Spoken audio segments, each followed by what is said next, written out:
Mira membersihkan meja kerja Gavin. Pagi ini ia mengenakan pakaian yang lebih seksi dari biasanya. Roknya lebih pendek dan kerah blazernya lebih rendah serta ketat, membuat bentuk buah dadanya semakin terekspos. Mira mengikuti rencana yang Aska susun tadi malam. Misi utamanya adalah bagaimana menggoda Gavin dan menciptakan skandal yang memalukan untuk sang atasan. Karir dan reputasi laki-laki bisa hancur seketika karena perempuan. Ia akui, Aska begitu licik dalam menyusun rencana untuk menjebak Gavin. Tidak ada skandal yang lebih berat sanksi sosialnya selain skandal yang menyangkut moral. Aska berpikir, laki-laki seperti Gavin hanya bisa dijatuhkan jika memiliki skandal seks dengan perempuan. Selain nama baiknya hancur, rumah tangganya juga akan terancam bubar, dan Aska memiliki kesempatan untuk mendapatkan cinta Rea. Gavin masuk ke ruangannya dan ia sedikit kaget menjumpai Mira tengah membereskan ruangannya. Wanita itu tidak lagi datang terlambat. Gavin tak begitu memperhatikan penampilan Mira. Ia justru menyuruh Mira keluar dari ruangannya. Mira menghembuskan nafas kesal. Di hari pertama bahkan ia gagal untuk mendapatkan perhatian dari atasannya. Aska menjanjikan, Mira hanya perlu menggoda Gavin dan menjebaknya suatu saat nanti. Aska menjamin ia tak akan meminta lebih pada Mira. Gadis itu tak perlu mengorbankan keperawanannya untuk menjalankan misi ini. Rea mengetik lanjutan draft novel yang tengah ia tulis. Suara ponselnya membuyarkan konsentrasinya. Ada satu pesan WhatsApp dari ibunya. Rea, apa kabar nak? Ibu ingin bertemu. Rea tergugu menatap seseorang yang sejak bercerai dari ayahnya, jarang sekali menemuinya. Sejuta tanya berkecamuk, kenapa ibunya minta bertemu? Sebagai anak, tentu jauh dalam hati ia menginginkan hubungan yang dekat dengan sang ibu. Ia ingin adanya interaksi yang akrab, hangat, penuh kasih sayang. Nyatanya saat ini keduanya duduk saling berhadapan dengan bentang meja sebagai penyela jarak, seperti orang asing. Sulit rasanya bagi Rea untuk membangun kembali rasa respeknya setelah apa yang dilakukan ibunya. Namun ia juga harus berterima kasih untuk semua pelajaran yang ia ambil dari sosok ibu. Ia berjanji pada dirinya untuk tidak meniru ibunya. Ia berjanji akan menjadi istri dan ibu yang baik. Ia tak akan seabai ibunya yang dengan mudahnya meninggalkan anak dan suami. Ia belajar bangun lebih pagi, membuatkan kopi untuk suami, memasak dan menyiapkan semua keperluan suami sebelum berangkat kerja, karena ibunya tidak pernah melakukannya. Ia selalu bangun siang setelah sebelumnya pulang ke rumah kemalaman. Sang ayah tak pernah diperhatikan dan mengerjakan semua sendiri. Beruntung ada asisten rumah tangga yang memasak menu untuk keluarga. Rea, ibu cuma ingin kasih tahu kalau ibu diceraikan oleh suami ibu. Rea terkejut mendengarnya. Dulu ia berpikir, suami baru ibunya begitu mencintai ibunya, hingga segala upaya dilakukan untuk mendapatkan cinta ibunya.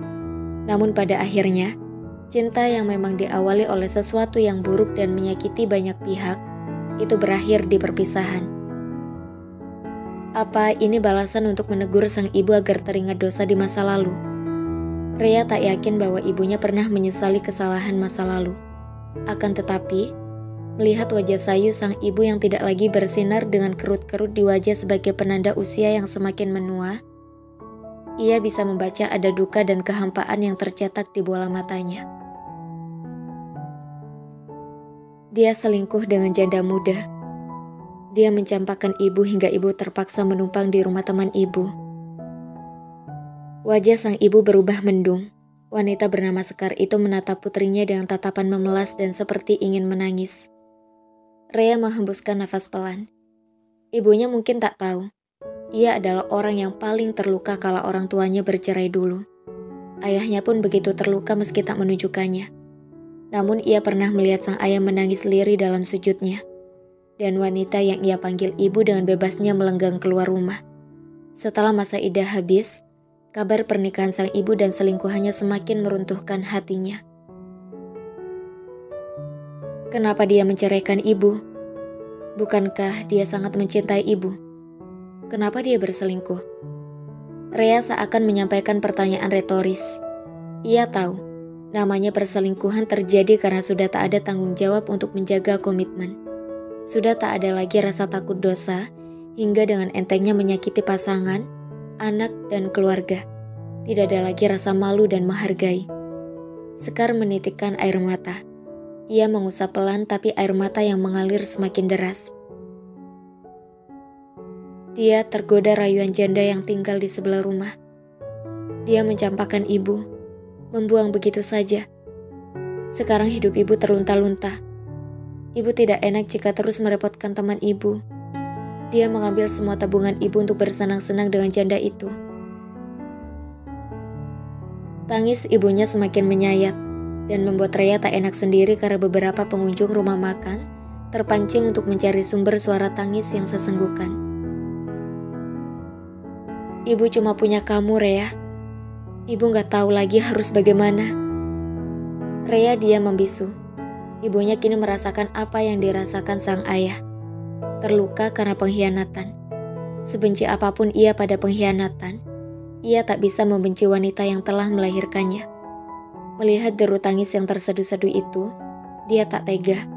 Seburuk apapun kelakuan sang ibu, dia tetaplah ibunya. Rea akan bicarakan ini sama Mas Gavin. Kami akan mencarikan tempat tinggal untuk ibu. Bisa saja di apartemen Mas Gavin. Ibu tak usah khawatir. Rea punya tabungan. Dan nanti untuk biaya hidup ibu, Rea yang menanggung. Sekar masih saja menangis. Ia terharu karena Rea masih peduli padanya meski selama ini ia mencampakkan anak itu. Terima kasih, Rea. Maafkan untuk semua kesalahan ibu. Rea hanya mengangguk pelan. Jelas luka yang ditorekan sang ibu terkadang masih terasa, terutama di saat ia melihat hubungan teman-temannya yang begitu baik dengan ibunya, atau hanya melihat foto temannya dengan ibunya di medsos saja sudah bisa membuatnya baper. Betapa ia merindukan kasih sayang seorang ibu. Kini sang ibu yang kurang memperhatikannya dan mengabaikannya datang padanya di saat tak punya apa-apa. Sesakit apapun perasaannya, ia tak lupa dari mana ia dilahirkan. Ia tak mau durhaka pada ibunya. Luka lama itu telah terobati dengan banyaknya cinta dan perhatian yang tercurah dari Gavin. Rea menyuguhkan secangkir coklat panas sementara Gavin tengah membuka laptopnya dan menyelesaikan pekerjaan yang belum selesai. Rea duduk termenung seraya mengamati wajah Gavin yang terlihat begitu serius. Merasa diperhatikan sang istri, Gavin menghentikan pekerjaannya. Ia melirik sang istri. Ada apa, sayang? Coklatnya diminum dulu, Mas. Gavin mengambil cangkir itu dan mereguknya. Ia bisa membaca ada sesuatu yang tersembunyi di mata istrinya.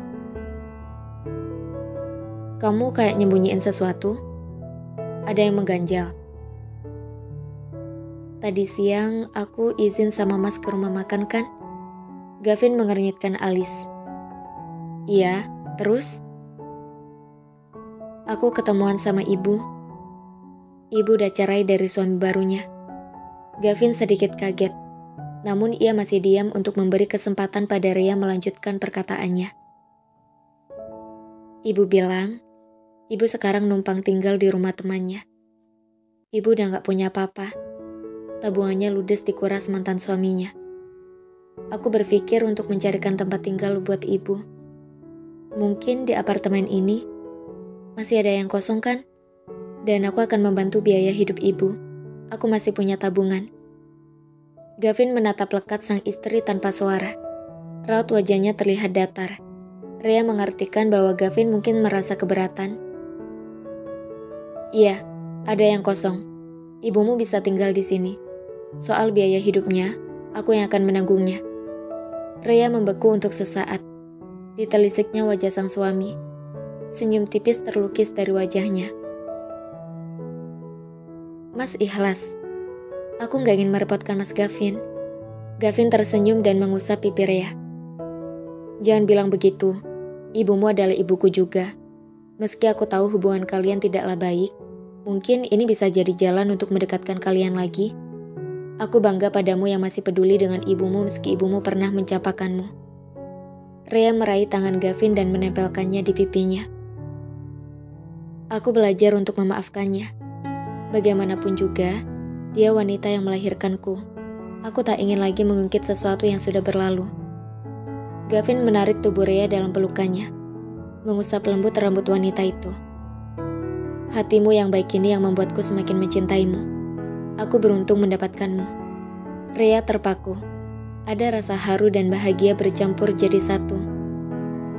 Aku lebih beruntung mendapatkanmu, balas Rhea. Gavin tersenyum.